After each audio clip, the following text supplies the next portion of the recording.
la paz y la gracia del Señor sea con vosotros en este sábado.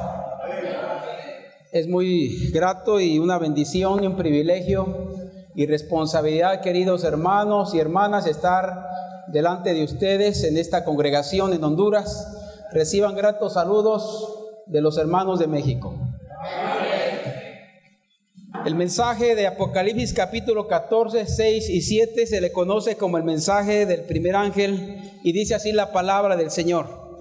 Vi volar por en medio del cielo a otro ángel que tenía el evangelio eterno para predicarlo a los moradores de la tierra, a toda nación, tribu, lengua y pueblo, diciendo a gran voz: temed a Dios y dadle gloria, porque la hora de su juicio ha llegado, y adorad a aquel que hizo los cielos, la tierra, el mar y las fuentes de las aguas. Queridos hermanos, hermanas, jóvenes, estamos nosotros viviendo en momentos muy solemnes, queridos hermanos. El mensaje del primer ángel tenía un propósito. Cuando Dios utilizó a su siervo Guillermo Miller en 1831 para dar por primera vez este mensaje, y posteriormente confirmó ese ministerio en 1833. Guillermo Miller, hermano, salió con la predicación acerca de que el juicio de Dios había venido, y las estrellas del cielo también cayeron en 1833 como señal de advertencia ante esta amonestación. ¿Cuál era el propósito, queridos hermanos? Y es el propósito de que Dios en su misericordia manda este mensaje. Leo en el libro Conflicto de los Siglos, en la página 357. Una gran obra de reforma debía realizarse para preparar a un pueblo que pudiera subsistir en el día de Dios. Hermanos, necesitaba en ese tiempo, como hoy día, el mundo y el pueblo hacer una obra de reforma. Dios en su misericordia entonces envió este hermoso mensaje, porque Él vio que muchos de los que profesaban pertenecer a su pueblo no edificaban para la eternidad. Muchos en ese tiempo no estaban edificando para la eternidad, y que será hoy también.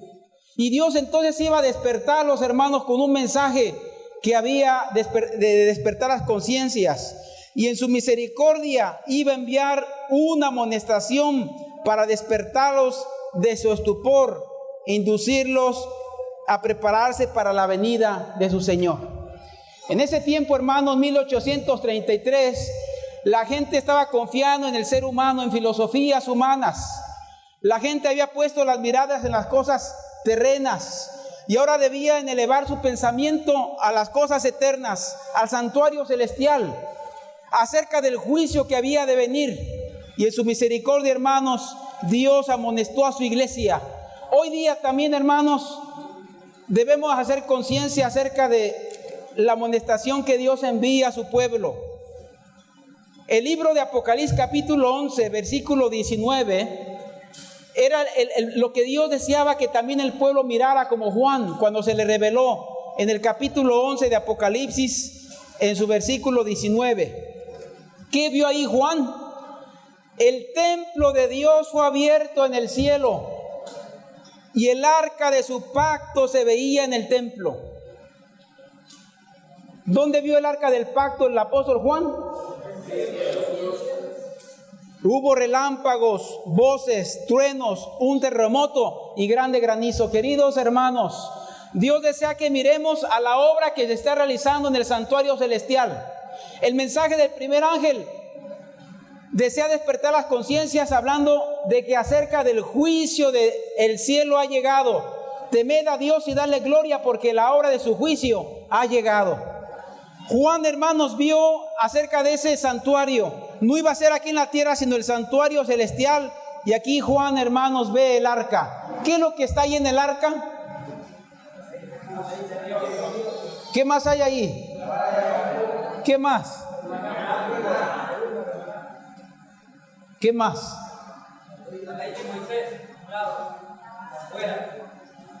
La presencia de Dios se manifestaba en la Shekinah, hermanos. Ahí estaba la presencia de Dios, donde estaban los querubines, y miran con agrado, hermanos, esa relación que hay entre la justicia y la misericordia, donde el sumo sacerdote venía a depositar la sangre del cordero.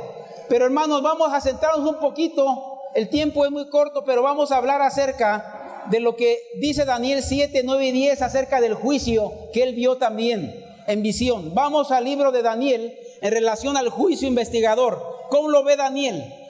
Vamos al capítulo 7 del libro de Daniel, versículo 9 y 10.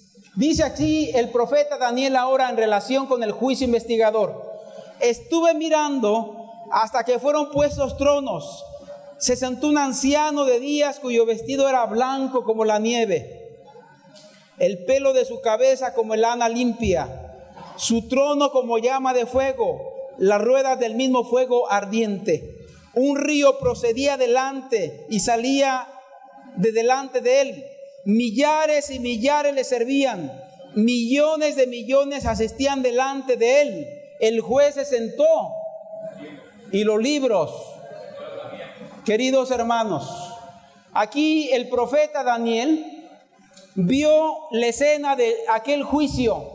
En aquel día, cuando los caracteres de los seres humanos que profesamos amar a Dios y servir a Dios, su pueblo ha de pasar, hermanos, a través de este juicio. El juez se sentó y los libros fueron abiertos. El juez, el legislador, nuestro Padre Celestial, precede este juicio, y aquí encontramos acerca de esos libros. Ustedes conocen, hermanos, acerca de esos libros. ¿Cuáles son esos libros? El libro de la vida. ¿Quién está escrito ahí en el libro de la vida? Todos aquellos que han entrado en el servicio de Dios. Todos aquellos que hemos profesado hacer un pacto con Dios. Por eso el juicio, ¿dónde empieza? En la casa de Dios. Ese es un juicio que empieza en nosotros, hermanos. Aquí el juicio empieza por la casa de Dios. Después, ¿qué otro libro hay? El de memoria. Ahí está escrito, hermanos, las buenas obras, las acciones, todo lo que se hace para el Señor, para honrarle, glorificarle, todo pecado vencido, visita misionera a los enfermos, todo, hermanos, está registrado en ese libro. Pero también hay otro registro. ¿Cuál es ese registro? El libro donde nuestros caracteres han de ser pesados, donde nuestras obras también serán pesadas, buenas o malas. Hay un registro de maldades, de pecados. Ahí están anotados, hermanos, también esos registros, porque el sabio Salomón menciona que debemos hablar y hacer como los que hemos de ser juzgados por la ley de la libertad. Y Salomón en Eclesiastés nos dice que por nuestras obras, acciones seremos juzgados. El fin de todo discurso oído es este: teme a Dios y guarda sus mandamientos, porque Dios traerá juicio, toda obra, sea buena o sea mala. Queridos hermanos, debemos nosotros considerar que nuestras acciones, aún las intenciones del corazón, son juzgadas ahí. Nuestras palabras, nuestras acciones, todo está siendo, hermanos, pesado en balanza. Y por eso, queridos jóvenes, recordemos cuando José estaba siendo incitado por aquella mujer a la fornicación. ¿Y qué dijo José a aquella mujer cuando le decía: duerme conmigo? ¿Cuál fue la respuesta de José? ¿Cómo haría yo este grande mal? ¿Y pecaría contra quién? Porque ahí no estaba nadie, no estaba su esposo, no estaba nadie más, y él tenía la mayordomía o la administración de ese lugar. Aquí nadie me ve, pero hermanos, él sabía y conocía que hay un Dios en el cielo que todo lo ve. Podemos escondernos de la esposa o del esposo o de los papás o del hermano en la fe, pero hermanos, todo está siendo anotado. Los ángeles anotan, hermanos, toda acción, los pensamientos, las acciones, las intenciones del corazón. En el capítulo 7 de Daniel, hermanos, encontramos la relación del Evangelio eterno, hermanos. Y quisiera que nos centráramos el tiempo que tenemos en el versículo 13 y versículo 14 de Daniel 7. Miraba yo en la visión de noche, he aquí en las nubes del cielo venía uno como hijo de hombre, que vino al anciano de días y le hicieron acercarse delante de él. Le fue dado dominio, gloria, reino, para que todos los pueblos, naciones y lenguas le sirvieran. Su dominio es dominio eterno que nunca perecerá, y su reino uno que no será destruido. Queridos hermanos, ahora vemos a uno como hijo de hombre que viene ¿a dónde? Al anciano de días. ¿Quién es ese hijo de hombre? Jesucristo, hermanos. Jesucristo, como dice el libro de Hebreos, se presenta para interceder por nosotros. Ahora Jesucristo se presenta en el santuario, el Cordero que fue inmolado desde antes de la fundación del mundo. Y se presenta, hermanos, ante el Padre para hacer una obra muy especial por su iglesia. Primero, un juicio investigador. El juicio investigador. Segundo, hacer expiación o limpieza de los pecados de todos aquellos que han sido confesados y abandonados. Recordemos, hermanos, que solamente aquellos pecados que eran traídos al santuario todos los días debían haber esa confesión de los pecados, traían un cordero para el sacrificio y esto lo traían al altar, y el pecador, hermanos, debía hacer tres cosas. Número uno, confesar su pecado poniendo las manos sobre el cordero. Juan nos dice que si confesamos nuestros pecados, Él es fiel y justo para perdonar nuestros pecados y limpiarnos de toda maldad. Segundo, debía haber, queridos hermanos, un arrepentimiento. Y el arrepentimiento era sentir dolor por el mismo pecado y abandono del mismo. Y la Biblia nos dice, hermanos, que tenemos un abogado ante el Padre, que es Jesucristo el justo. Y a Él debemos ir, hermanos, para confesarnos los pecados, para un arrepentimiento y ejercer fe. Número 3, en la sangre a través de la cual nuestros pecados son perdonados. Por eso, en Primera de Juan capítulo 2 versículo 1 nos dice: estas cosas os escribo para que ¿qué? No pequéis. Pero si alguno hubiese pecado, hermanos, no importa que haya sido adulterio, hermanos, fornicación, robo o hurto, asesinato. El caso de David, hermanos, primero tomó una mujer que no era suya, cayendo en inmoralidad, y después asesinato. Pero su arrepentimiento, hermanos, fue profundo. Y en el Salmo 51 nos muestra, hermanos, ese arrepentimiento profundo, pidiéndole al Señor: crea en mí, oh Dios, un corazón limpio y renueva un espíritu recto dentro de mí. Pero su arrepentimiento fue inspirado, hermanos, por el Espíritu de Dios. Es sentir dolor por el pecado mismo, hermanos, y abandono del pecado.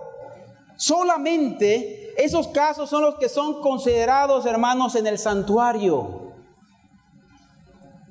Por eso, en el día de la expiación, el sumo sacerdote pasaba del lugar santo al lugar santísimo, y los pecados que eran traídos todos los días al santuario, ahora iba a haber una purificación, y debía haber una humillación, debía haber un ayuno, y todo aquel que no afligiere su alma, ¿qué pasaba con él? Era cortado del pueblo, era raído del libro.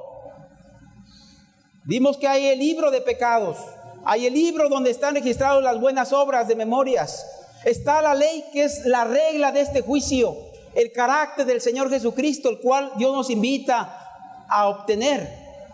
Y por eso Jesús en Mateo 22 versículo 11 nos muestra, hermanos, aquella parábola, cuando dice que invita a las bodas a todos cuanto halléis, llamad a mancos, a cojos, a ciegos. Dice que la sala fue llenada de ¿qué? Invitados. Pero antes de que se lleve a cabo la boda, ¿qué hace el rey? Entra a ver a los convidados y encuentra ahí uno que no estaba vestido de ¿qué? ¿cómo entraste aquí?, le pregunta. ¿Cómo entraste sin estar vestido de bodas? Y el mandato, hermanos, fue echarlo fuera. Queridos hermanos, temed a Dios y dale gloria, porque la hora de su juicio ha llegado. Muchos serán aceptados, otros rechazados. Habrá muchas sorpresas. Hoy es el tiempo, hermanos, de buscar a Jehová mientras pueda ser hallado. Hoy es el tiempo de escuchar el llamado de Isaías 1:18 que dice: venid y estemos aquí. Si vuestros pecados fuesen como la grana, como la nieve serán emblanquecidos. Si fueran rojos como el carmesí, vendrán a ser como blanca lana. Ahí está, hermanos, el evangelio eterno de nuestro Señor Jesucristo, que va aunada con la santa ley de Dios, que es el trasunto de su carácter y la regla en este juicio. Quisiera que viéramos también al profeta Zacarías. ¿Qué tiempo tengo? Zacarías capítulo 3, hermanos. Y esto es muy interesante, hermanos. Vayamos al capítulo 3 de Zacarías.